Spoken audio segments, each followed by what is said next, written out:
বিশ্বকৰ্মা পূজাৰ শুভেচ্ছা থাকিল সকলোৰেলৈকে। আমাৰ ঘৰতো আজি বিশ্বকৰ্মা পূজা পাতিছোঁ। বাকী ঘৰৰ পৰিৱেশটো দেখাই আছোঁ বাৰু। গাড়ীকেইখন ধুনীয়াকৈ ধুই ধাই মালা লগাইছোঁ। এয়া ৱেগেনাৰ, এইখন আমাৰ জীৱনৰ প্ৰথমখন গাড়ী, টেম্পুখন। এইখনতে মই ড্ৰাইভিং শিকিছিলোঁ। এখনকৈ গাড়ী ধুনীয়াকৈ মালা লগালোঁ, ধুলোঁ আৰু চাফ চিকুণ কৰিলোঁ। বহুত ধুনীয়া লাগিছে দেখাত।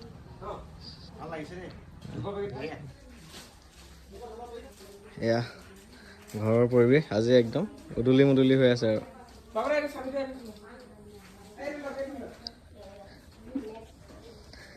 ইফালে ৰাইজ আহিব যিহেতু খোৱা বোৱাৰ ব্যৱস্থা চলি আছে। খিচিৰি, ৰাতি নামতি পাৰ্টি।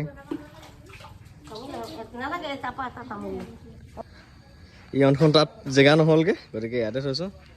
এইখনতো মালা লগাব আছে। আজি বিশ্বকৰ্মা পূজাৰ আয়োজন আমাৰ ঘৰটোত পাতিছোঁ। বাকী ৰাতি নামতি পাৰ্টিও আহিব, আপোনালোকেও আহিব। দূৰৰখিনিনো ক'ত আহিব, ওচৰখিনি আহিব, নিমন্ত্ৰণটো দিলোঁ। বাকী সৰুকৈ ভিডিঅ' এটা বনালোঁ, লং ভিডিঅ' এটা বনাম ৰাতিলৈকে, ইউটিউবত চাব পাৰিব। ইফালে আমাৰ গণেশ দাই বনা কৰিয়ে আছে।